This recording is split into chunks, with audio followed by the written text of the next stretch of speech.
Trey Hendrickson had a breakout 2020 season. He had 13 and a half sacks, which was tied for second in the league, only trailing TJ Watt and tying the NFL Defensive MVP Aaron Donald.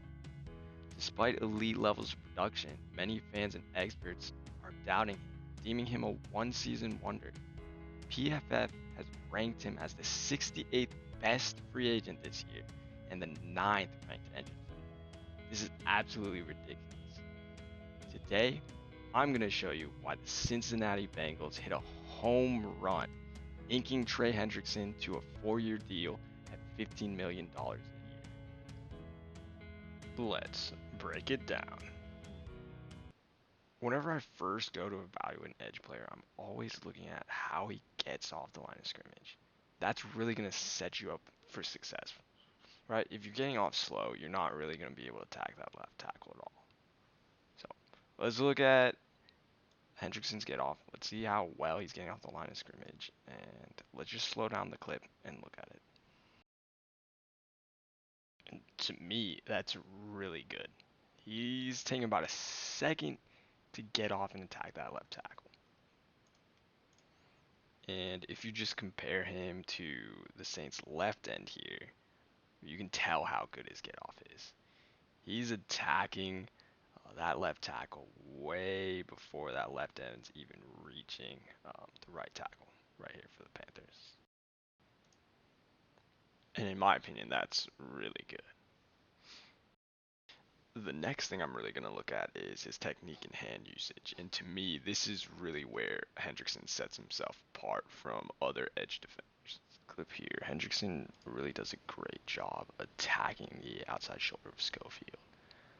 So if we roll the clip, you'll see Schofield gets a decent step, but to me, you have to really get deeper in your set here, just because a guy like Hendrickson, and if you're studying tape, you're going to realize how good he is off that outside shoulder and attacking it. Oh, but he's not in a bad position here, and he gets his right arm on Hendrickson's left shoulder. That's kind of where you want to be. But Hendrickson does such a good job getting inside and using his right arm to attack that left outside shoulder of Schofield.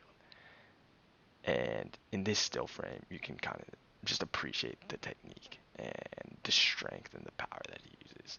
He's using all of his length here to push Schofield back onto his back foot. And he's pulling his left shoulder away from Schofield's hands. So right now, Schofield has no hands on him.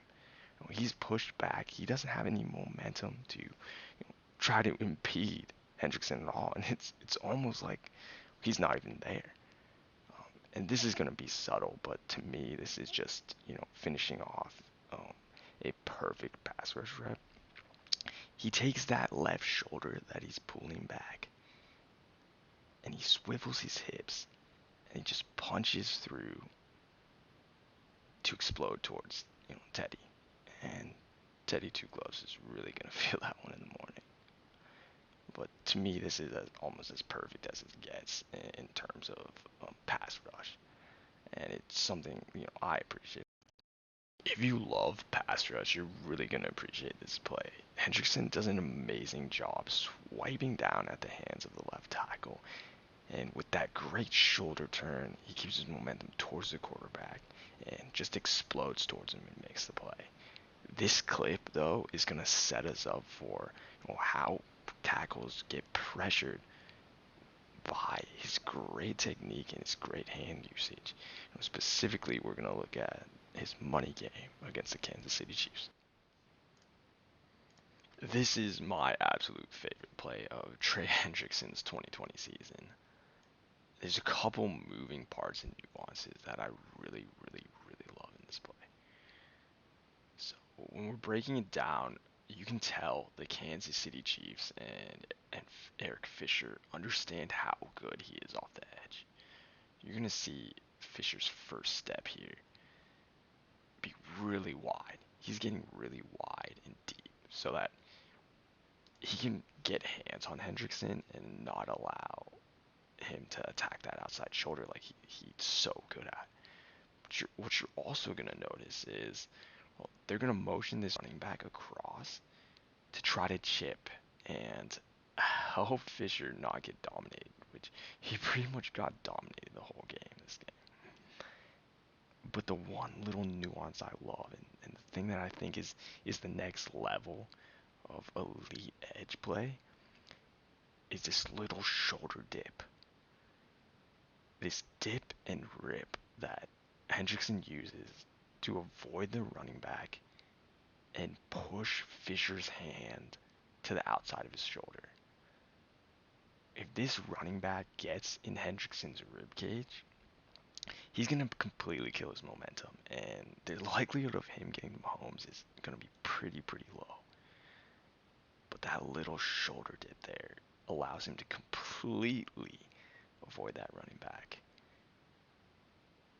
And if you look here, that little rip has pushed Fisher's hand to the outside. So Fisher has no momentum, and he has no ability to push Hendrickson away. And then we're going to show a different angle, but at the same time, you're going to see Hendrickson's left hand grab Fisher's right arm and throw it up violently. And that's just going to put Fisher on the back foot with no ability to push back on Hendrickson at all. And I call this next little series of pushes climbing the ladder, because he's just bullying Fisher and pushing his hands forward like he's climbing a ladder. And that's just bullying him. That's just bullying him into Mahomes, and it's beautiful with the nuance of dipping your shoulder in to avoid that chip and avoid that help that the running back's trying to give. And to me, that's what a lot of what you're going to see from him with the Bengals this season. This next play here is really going to show you how Hendrickson's technique and hand usage and his ability to attack that outside shoulder is really going to affect tackles. So if you look at Fisher, he's going to take a big outside step again. Just like the last clip, he's really trying to get outside and stop Hendrickson from beating him and attacking his outside shoulder. But if you don't slow it down, you're not going to notice this subtle little nuance that Fisher's trying to play with. Right here, Fisher can get hands on him, right? He can get hands inside, but he's thinking so much about how good Hendrickson's hand usage is that he's trying to use an element of late hands here. That way he doesn't get swiped down. And Fisher's a good left tackle. He's in a good position. He knows, what he needs to do to block Hendrickson. But what happens with these late hands is Hendrickson is able to get inside. And before Fisher can really anchor, he's going to push Fisher way back, and then he's going to slide his momentum towards Mahomes and get the sack. The two really important things that I think you should notice with kind of these light hands is the element of not being a one-trick pony. So if you want to, try to have late hand and stop me from swiping and attacking you outside or inside, I'm just going to get inside on you, and I'm going to use my strength to bully you towards the quarterback and collapse the pocket. It's also the nuance of being coached to the point and understanding what you have to do in the pass rush. So if you've learned anything about pass rush, or you've been taught pass rush, you're going to understand that, low and late hands usually going to mean, let me get inside on you, let me pull you over, let me push and collapse the pocket. While high and early hands are usually going to mean hand fighting, let me swipe down and then figure out how I'm going to attack you and get to the quarterback. And having both those tools and understanding that, for me, makes Trey Hendrickson a great edge player. This next play is going to be very similar to the running back play where he dipped his shoulder to avoid the running back. But it's another play to show you the IQ he has and what he's trying to do when he pass rushes and how he's thinking about how he needs to pass rush. And this is also going to be really important because playing with the Bengals, he's going to have to take on a lot of attention from the team because he is that game changer. If I'm an offensive coordinator and I'm looking, at tape, I'm looking at Trey Hendrickson, I'm saying, okay, I need to do something to stop this guy from affecting the game. Kelsey here, he's going to be in the slot. Kelsey wants to get in his route. He's really that check down for Mahomes. But there's going to be an ability to chip here. Hendrickson sees him out of the corner of his eye. He's going to take this big step inside to avoid the chip right here. But he's not just going to take that big step. He's also going to lower his shoulder so that Kelsey's chip lands on the back side of his body. And that's going to be able to allow him to keep his momentum towards the edge. And so if you look to the other side in Cam Jordan, Hendrickson takes this chip.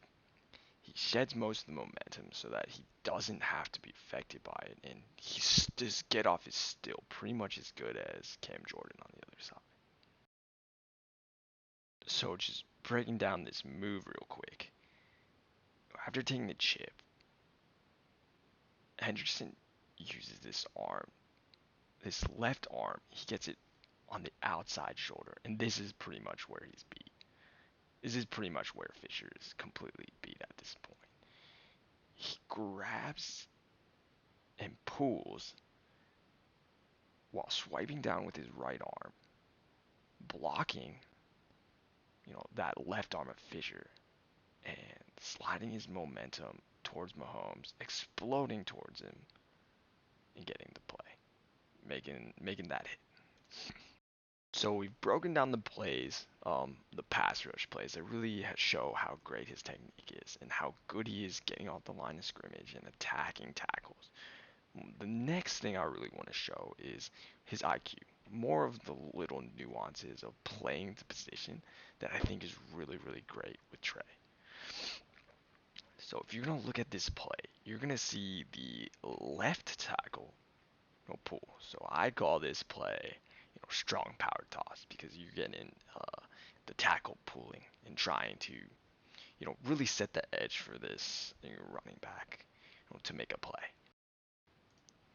Trey really might have a chance to cut this gap and then set the edge, but what I really love is recognizing what the Raiders are trying to do, and as soon as he sees Colton Miller pulling to the outside, he sticks his foot in the ground and he immediately attacks the edge to try to stop the running back from getting there.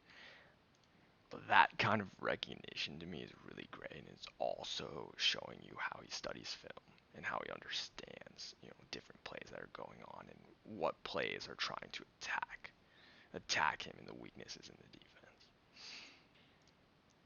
And on the backside, you're going to see him with a pretty decent motor to come back and clean up the play. Just to show you another play of, his IQ, his film study, and his ability to recognize plays in the run game specifically, is this play right here. So what you're going to see here is a strong side of the formation with Gronk inside on the line. All these guys are going to have their hands in the dirt. So center, left guard, left tackle, and this, wide tight end are going to have their hands in the dirt. But these two offensive linemen, the right guard and the right tackle, are going to have more of their weight, on their back feet, up and down. This is going to signify a lot of things that could happen, a lot of nuances, and a lot of, gamesmanship that could happen. It could be a screen.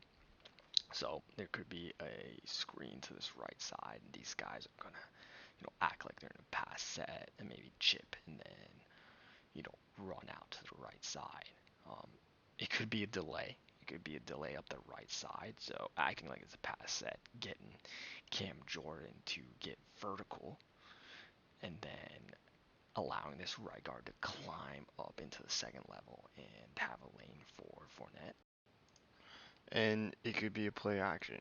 But to me, what this play is a run to left in some form or fashion with a pulling guard. That's To me, it signifies that because of that up and down stance of the guards combined with the hand in the dirt. Let me get a, you know, strong first step. Let me get low and let me push um, from that left side of the line with that wide tight end, you know, not offset and on the line. What the play is going to end up being is a trap play. So the right guard is going to pull, and you're going to see the rest of the line and the wide tight end and go to run block. But you're going to see this left tackle try to climb instantly. So Gronk is really supposed to be on Trey. But the great thing about this play is that Trey realizes there's no threat to the outside.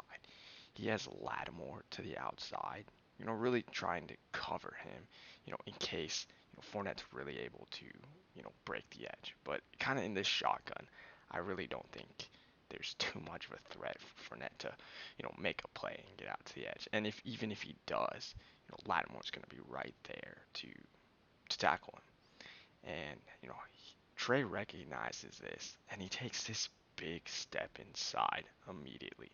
As soon as the ball is snapped, he takes this huge step inside because he understands that, he has no threat to the outside. And he completely beats Gronk and he's able to make a play on the ball, behind the line of scrimmage. And to me, that IQ, understanding there's no threat, and then taking that big step inside so they can make a play. That's huge. That's huge for any team, and the Bengals should be excited about, the mind of Trey Hendrickson as he's playing football.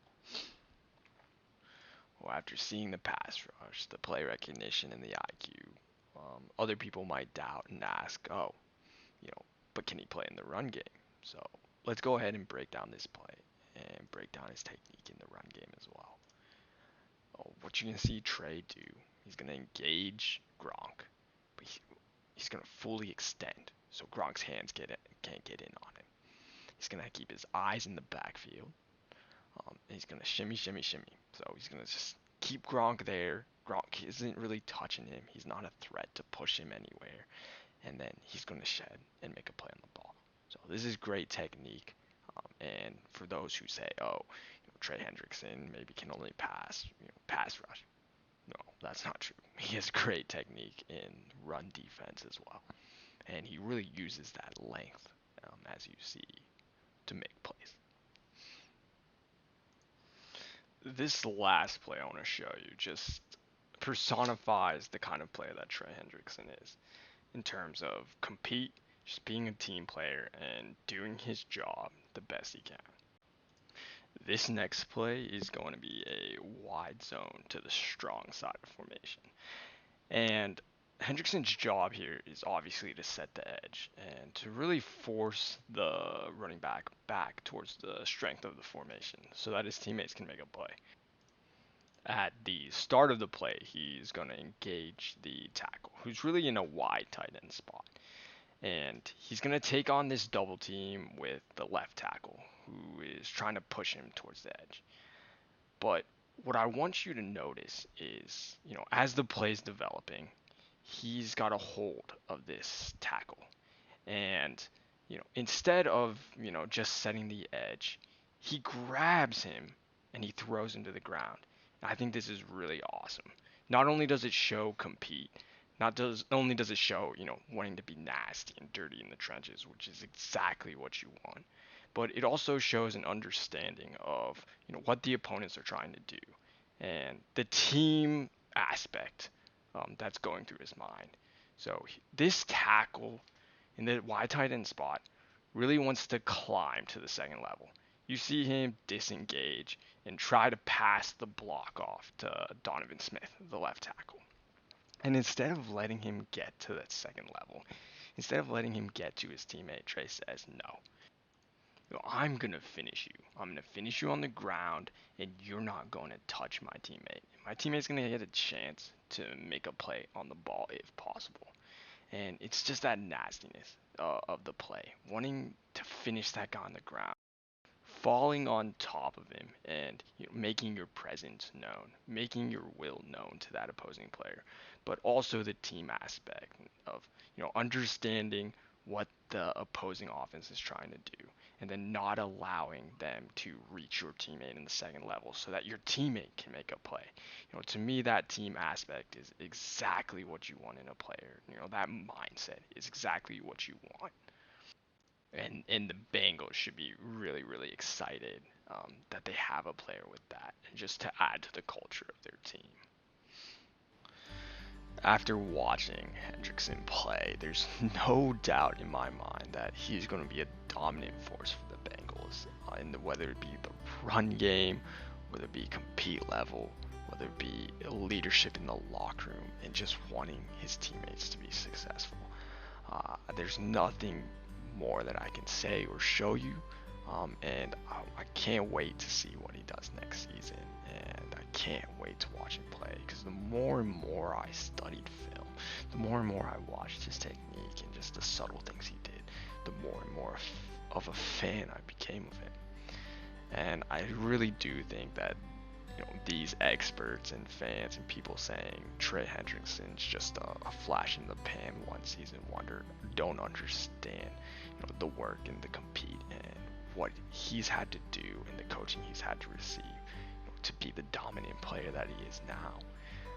And for me, I appreciate that. I hope he does great things for the Bengals, and I'm excited to see what he can do. Thank you so much for watching. I hope you enjoyed the breakdown, and maybe you even learned something new. Until next time, peace.